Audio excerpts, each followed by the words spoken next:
What's going on, guys? My name is Jack. Welcome back to another video. We're about to jump into the most important analytics to pay attention to in YouTube and in the YouTube analytics, obviously, that will actually have an impact on your channel, that will actually give you a better understanding about trends, patterns, subject matters that are doing really well on your channel, and overall give you a lot of insight and also tips and tricks, some tips and tricks on how to actually improve and get much more views from the videos that are already uploaded, not just by targeting on making more videos. Without further ado, let's get into another episode of the Make Money Making Videos podcast. Let's do it. Welcome back to the Make Money Making Videos podcast. What's best to focus on? Because obviously a lot of people look at the numbers when it comes to YouTube. A lot of people think it is a numbers game, and a lot of the time that isn't the case. As we say, it's the value.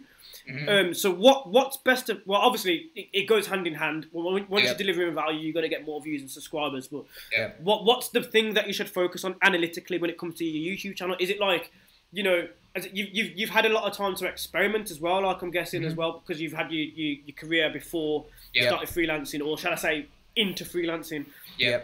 So what would be the best analytical, for the people that are analytical out there, what's the best analytical element to focus on? Would it be the audience retention or the click-through rate, or is it the view count? Because when it comes to the view count, you think, okay, well, a 3-second view is still a view. Don't care about the view count, for real. The view count, you just can't really care about it, especially at first, because it's not going to look nice to you. It's not going to look good to you up front unless you get lucky, for real. It's not going to go good for you right away. You're not going to get thousands of views instantly. So what you've got to do for that is audience retention is the main way that you're promoted, right? So you want to make videos that are not that are easy to make it the whole way through. Okay, so you make it pretty concise. If they can make it the whole way through, I think YouTube will start promoting your video once about 60% of the video is being watched, right? So 60% of the people that watch it need to watch the majority of it. So it's over that 50% kind of audience retention mark. And also the second most important statistic to use in the new Creator Hub is the click-through rate, because that tells you how attractive your thumbnails are. If your thumbnails, the click-through rate literally means how many times your video appeared on a search result or recommended or whatever and was clicked or not clicked, right?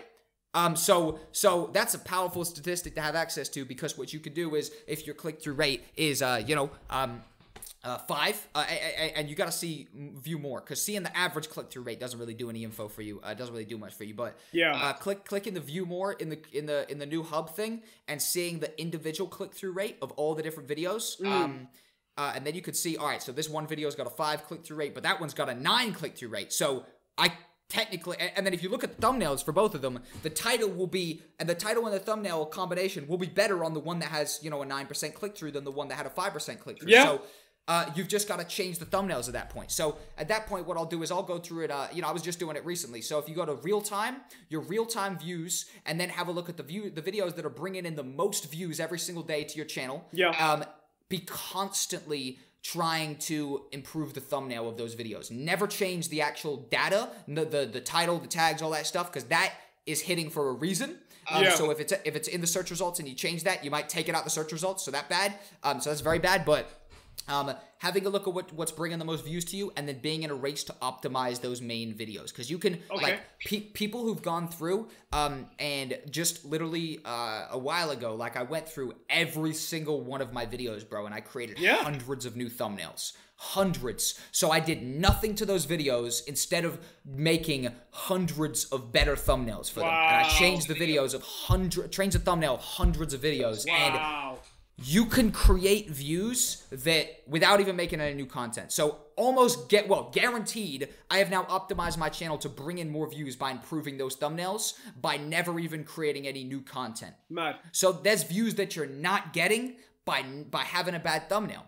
And you can actually get more views. And there's been studies done for this. A couple channels where I've been listening to YouTube videos where they took a channel, updated all the thumbnails, and the channel started doing 3 times the views without ever making a new video.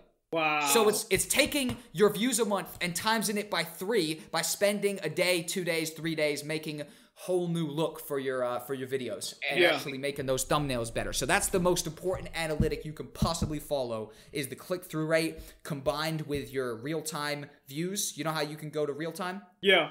Yep, real-time, seeing the real-time, the videos that are bringing in the most traction to your channel, and then optimizing those fully, and not even just those videos, but every video on your channel if you've got the time, because you can create views without even having to make any new content.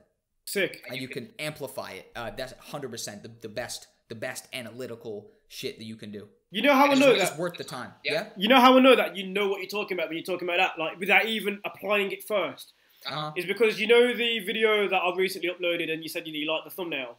Yeah. That is the highest performing video on my channel at the moment. There you go. I noticed it right away, bro. The thumbnail was phenomenal on that. I literally, it was so good that I actually commented to you and said, yo, Anthony, this is a great thumbnail, bro. I said, it's a great thumbnail. Loved it. Yeah, thank you, man. See, I'm gonna do that like when we're done. That's the first thing that I'm gonna do. I'm gonna go back to like the older videos, like, and just literally just do the same masking technique that I done for that one.